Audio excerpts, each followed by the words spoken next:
Hello friends, कैसे हो आप सब। इस पर्टिकुलर वीडियो में फ्रेंड्स हम रिलेटिव इनकैपेसिटी को डिस्कस करेंगे। फ्रेंड, जो रिलेटिव इनकैपेसिटी है उसका मतलब ये है कि relative incapacity springs from cases which render the marriage invalid only so long as the cause which create the bar exist. देखो, ऐसा है फ्रेंड्स, रिलेटिव इनकैपेसिटी के अंतर्गत कुछ कॉज होता है जिसकी वजह से मैरिज जो है वो वैलिड नहीं होती है। जब तक वो अगर कॉज रहेगा तब तक जो है वो मैरिज वैलिड नहीं होगी। जैसे ही वो कॉज अगर रिमूव हो जाता है तो वो मैरिज वैलिड हो जाती है। जबकि एब्सोल्यूट इनकैपेसिटी को, जिसमें हमने प्रीवियस लेक्चर्स में फ्रेंड्स डिस्कस किया था, उसमें जो मैरिज है वो वॉइड एब इनिशियो होती है और वो हमेशा वॉइड ही रहेगी। ठीक है, वो वैलिड हो ही नहीं सकती। लेकिन रिलेटिव इनकैपेसिटी में अगर वो कोज, जिस कोज के कारण वो मैरिज जो वैलिड नहीं है, अगर वो रिमूव हो जाता है तो वो वैलिड हो जाती है। ठीक है, तो इस यही है फ्रेंड्स। तो इसको हम द डिस्कस कर लेते हैं। The moment it is removed the incapacity ends and marriage become valid and binding. Thus, it differs from the cause of absolute incapacity, where the marriage is void ab initio and can never become invalid. For example, a man is prohibiting from marrying more than 4 wives at a time.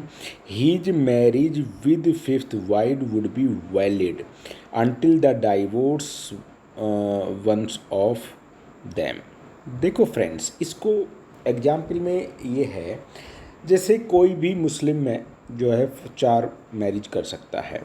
अगर वो 5वीं marriage करता है तो वो 5वीं marriage जो irregular होगी। ठीक है, लेकिन जैसे ही मान लो वो जो 4 में से किसी एक को अगर वो डाइवोर्स दे दे तो जो ये 5वीं मैरिज है वो वैलिड हो जाएगी। तो ये रिलेटिव इनकैपेसिटी है। ठीक है फ्रेंड्स, अब इसमें the followings are the cases of relative incapacity. इसमें अनलॉफुल कंजंक्शन है, पहला अनलॉफुल कंजंक्शन है। दूसरा पॉलीगैमी और मैरिंग ए फिफ्थ वाइफ है। ठीक है, अब्सेंस ऑफ प्रॉपर विटनेसेस है, डिफरेंस ऑफ रिलीजन्स है, वुमेन अंडरगोइंग इद्दत है। तो फ्रेंड्स, हम इन सब को हम 1 बाई 1 जो है डिस्कस यहाँ पर करेंगे। ठीक है, जहाँ तक अनलॉफुल कंजंक्शन की बात है फ्रेंड्स, इसमें it means the contemporaneously marrying 2 women so related to each others by consanguinity, affinity और foster as that they could not have lawfully intermarried with each others if they had been of different sexes. Thus, a Muslim cannot marry 2 sisters or an aunt or and her niece. देखो, unlawful conjunction में ये है कि 2 women जिनका relations कॉन्संगुनिटी, affinity और foster as में इस तरह का है कि यदि वो डिफरेंट सेक्सेस होते, यानी कि एक मेल होती और दूसरी अगर फीमेल होती, तो उनकी आपस में शादी नहीं हो सकती थी। जैसे कि 2 सिस्टर हो या 2 आंट या निस हो, तो वो आपस में जो है शादी नहीं कर सकते। उनमें से अगर एक भी जो वो होता, मेल होता, तो एक मतलब अंकल अपनी निस से शादी नहीं कर सकता, एक ब्रदर अपनी सिस्टर के साथ शादी नहीं कर सकता। अगर अपोजिट सेक्स है तो उनका इस प्रकार का रिलेशन हो कि वो जो है आपस में शादी ना कर सके, तो ये अनलॉफुल कंजंक्शन है। The reason behind this is prohibition is to avoid confusion of dual relationships. देखो, इसके पीछे कारण ये है कि कोई कन्फ्यूजन ना हो जो है रिलेशनशिप में, उनके आपस में जो है रिलेशनशिप में।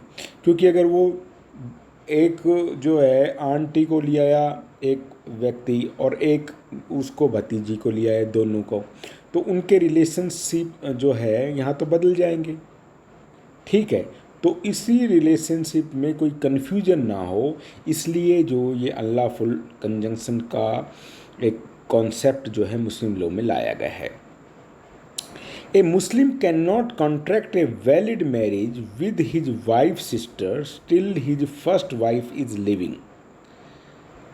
This bar may however be removed by divorcing his first wife or whom she is dead। देखो, इसमें ये कहता है कि फ्रेंड्स, एक मुस्लिम जो है वो अपनी वाइफ की सिस्टर के साथ वैलिड मैरिज नहीं कर सकता जबकि उसकी फर्स्ट वाइफ उसकी वाइफ जो है जिंदा है। तो ये बार, क्योंकि ये एक रिलेटिव इनकैपेसिटी रिलेटिव बार है, तो अगर मान लीजिए वो उसकी वाइफ जो है अगर डेथ हो जाए उसकी या उससे डाइवोर्स लिया हो जाता है तो वो उसकी सिस्टर के साथ फ्रेंड्स शादी कर सकता है। ठीक है। द बार और unlawful conjunction renders a marriage irregular not void. तो इसमें जो बार है फ्रेंड्स, जो अनलॉफुल कंजंक्शंस के अंतर्गत जो बार है उसमें मैरिज इरेगुलर होगी। ठीक है, वॉइड नहीं होगी। ठीक है, ये आप जो है इसमें ध्यान रखना। अब हम फ्रेंड्स अजुनिशा वर्सेस करीमुनिशा का एक केस जो है डिस्कस कर लेते हैं। It was held that marriage of a man with his wife sisters, his wife being undivorced and alive was null and void. देखो, इस केस में ये कहा गया कि एक व्यक्ति ने अपनी वाइफ की सिस्टर के साथ शादी कर ली जो कि उसकी वाइफ जो से कोई डाइवोर्स नहीं हुआ था और उसकी वाइफ जिंदा भी थी, तो उसको मैरिज को नल एंड वॉइड जो है माना है कोर्ट ने। इस केस में Ajunisha versus Karimunisha. Under the Shia law a Muslim man marry his wife aunt but he can not marry his wife's niece without her permissions. देखो, शिया लॉ में तो कॉन्सेप्ट ये है कि एक मुस्लिम जो है अपनी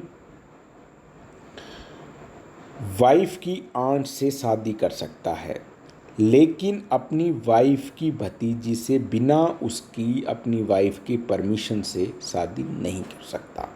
ठीक है, वाइफ की आंट से तो व्यक्ति शादी कर सकता है लेकिन वाइफ की निस से शादी बिना परमिशन के नहीं कर सकता। ये आप जो है इसको ध्यान रखिए। ठीक है।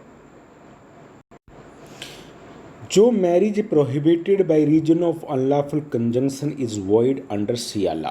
अगर फ्रेंड्स इसमें कोई मैरिज जो अनलॉफुल कंजंक्शंस के द्वारा प्रोहिबिटेड है तो वो मैरिज जो वॉइड होगी अंडर शिया लॉ। शिया लॉ के अंतर्गत वो मैरिज वॉइड होगी। ठीक है।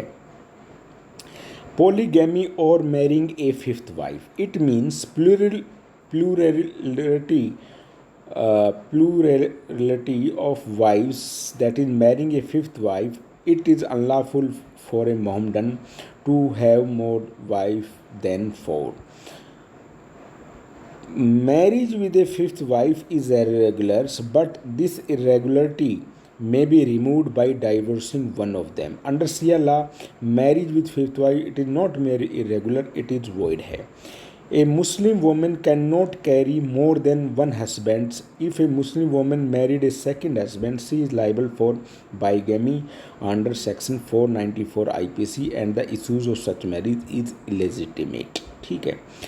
तो फ्रेंड्स इसमें पॉलीगैमी की बात करते हैं। देखो, पॉलीगैमी में क्या है, मान लीजिए कोई एक मुस्लिम है वो 4 शादियाँ जो है कर सकता है। ठीक है। यदि अगर वो 5वीं शादी करेगा तो वो शादी जो सुन्नी लॉ में तो वो शादी फ्रेंड्स इरेगुलर होगी और शिया लॉ में वो शादी जो है वॉइड होगी। ये हमें थोड़ा ध्यान रखना है। ठीक है। इसके अलावा जो मुस्लिम वोमेन है, मुस्लिम वोमेन एक से ज़्यादा शादी नहीं कर सकती बिना डाइवोर्स के। यदि वो शादी करती है मुस्लिम वोमेन तो फ्रेंड्स जो है मुस्लिम वोमेन अगर वो शादी करती है तो वो बाईगैमी के ऑफेंस के अंतर्गत जो 494 में जो है प्रोसिक्यूट की जा सकती है, और इस प्रकार के जो इशू होंगे वो इलेजिटिमेट होंगे। ये आप ध्यान रखिए, ठीक है। अब friends, absence of proper witness की इसकी बात करते हैं। It is essential among Sunnis that at least two male witnesses और one male and two female witnesses must be present to testified that marriage contract was properly entered into between the parties। देखो friends, हम जानते हैं कि Sunni law के अंदर में जब प्रपोजल और एक्सेप्टेंस को हमने जो प्रीवियस लेक्चर्स में बताया था, उसमें बताया था कि उस टाइम जो एटलीस्ट 2 मेल विटनेसेस होने चाहिए, या 1 मेल या 2 फीमेल विटनेसेस होने चाहिए at the time of proposal और एक्सेप्टेंस के टाइम में। मैरिज के समय में जो विटनेसेस सुन्नी लॉ के अंतर्गत होते हैं, 2 मेल हो सकते हैं, या 1 मेल 2 फीमेल हो सकती है, ठीक है, ताकि और उसी के द्वारा जो मैरिज है वो प्रॉपरली कॉन्ट्रैक्टेड होती है बिटवीन द पार्टीज़। ये हमें ध्यान रखना है। इसमें फ्रेंड्स, जो हनाफी जूरिस्ट ये इंसिस्ट करते हैं upon the presence of witnesses because in connection with the testimony of marriage they had in view the authentications of factum. देखो, हनाफी जूरिस्ट इसलिए इनकी डिमांड करते हैं ताकि वो जो मैरिज जो हो रही है पार्टी के बीच में उसको ऑथेंटिकेट कर सके कि भाई वो मैरिज प्रॉपर ढंग से हुई है या नहीं है। तो उसके लिए ऑथेंटिकेशंस के लिए ये आवश्यकता होती है विटनेसेस की। Absence would affect its contractual completeness. Such marriages have therefore been invalid but not void, as the conditions of testimony is not essentials that it cannot be dispensed with।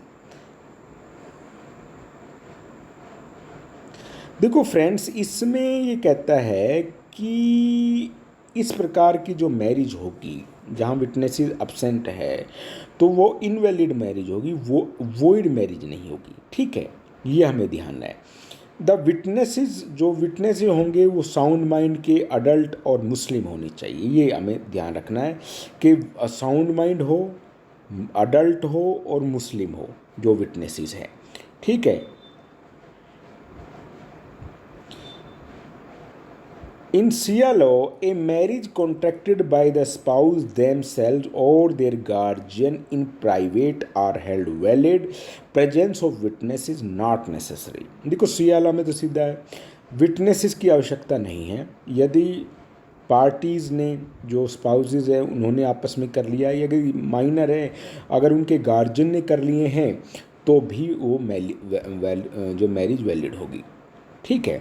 तो friends, इसको थोड़ा सा मैं यहाँ पे बता देता हूँ। देखो, मान लीजिए ए कोई सुन्नी है, ठीक है, और अगर उसकी कोई शादी होती है तो विटनेसेस की प्रेजेंस जो है, 2 विटनेसेस की प्रेजेंस आवश्यक है। 2 मेल हो सकते हैं या 1 मेल 2 फीमेल हो सकते हैं CLA में, तभी वो मैरिज वैलिड हो गया, नहीं तो मैरिज वैलिड नहीं होगी। दूसरा, जो विटनेसेस होंगे वो साउंड माइंड के होने चाहिए, अडल्ट होने चाहिए और मुस्लिम होने चाहिए, ठीक है। इसका मैं क्रक्स निकाल रहा हूँ, आप इसको देख लीजिए। और अगर मान लीजिए वो सुन्नी शिया है तो उसमें विटनेसेस की आवश्यकता नहीं है। तो ये हमें चीज़ जो है ध्यान रखनी है इसमें, ठीक है। अब हम डिफरेंस ऑफ रिलीजन्स की बात करते हैं। देखो फ्रेंड्स, जो सुन्नी मेल होता है उसमें वो अगर जो एक सुन्नी मेल किताबिया जैसे रिलीजन से संबंधित है, जिसमें किताब जो कोई पुस्तक हो, जैसे क्रिश्चियन है, ज्यूज़ है, ये सब किताबिया में आते हैं। उनके साथ मान लीजिए कोई सुन्नी मेल किसी किताबिया फीमेल के साथ अगर कोई शादी करता है तो वो शादी वैलिड होगी, ठीक है। अगर वो मान ली किसी फायर वर्शिपर्स या आइडोलट्रस और फायर वर्शिपर्स के साथ अगर कोई शादी करता है, सुन्नी मेल किसी फायर वर्शिपर वगैरह से फीमेल से शादी करता है, तो ऐसी शादी इरेगुलर होगी। ठीक है, यहाँ पर एक चीज़ और, ये तो सुन्नी मेल की बात ही हुई। अब हम सिया मेल और फीमेल की बात बताते हैं कि कोई भी सिया मेल या फीमेल किसी भी किताबिया के साथ या फायर वर्शिप या आइडल आइडल्ट्रेस वगैरह, जो आइडल को मूर्ति पूजक होते हैं, जो बुत पूजक होते हैं, उनके साथ अगर जो शादी करेगा तो वो शादी वॉइड होगी। ये हमें ध्यान रखना है। ठीक है फ्रेंड्स, अब एक जो a marriage between Sunni women and non Muslim is irregular as per Mulla and void as per Faizi. देखो, ये तो हमने सुन्नी मेल की बात बताई। सुन्नी फीमेल के बारे में कॉन्सेप्ट ये है कि अगर एक सुन्नी वोमेन किसी नॉन मुस्लिम के साथ शादी करेगी, या किताबिया हो या फायर वर्शिपर या बुत पूजक हो, तो उसके शादी इरेगुलर होगी मुल्ला के अनुसार। लेकिन फैजी कहता है कि इसकी शादी वॉइड होगी। ठीक है, ये आप ध्यान रख लीजिए। एक चीज़ और मैं बता देता हूँ, जो मुस्लिम ऑफ डिफरेंट सेक्ट्स में इंटरमैरी, ये एक चीज़ है। सुन्नी मेल शिया फीमेल के साथ या शिया मेल सुन्नी फीमेल के साथ वो आपस में शादी कर सकते हैं, उसमें कोई जो है रिस्ट्रिक्शन नहीं है, और ऐसी मैरिज वैलिड होगी। तो friends, I hope that you have enjoy my lectures. If you enjoy, please like and subscribe my channels so that you get notifications time to time. If you have any query, you may ask the questions on the comment section. I will try my best to give the answer. Thank you.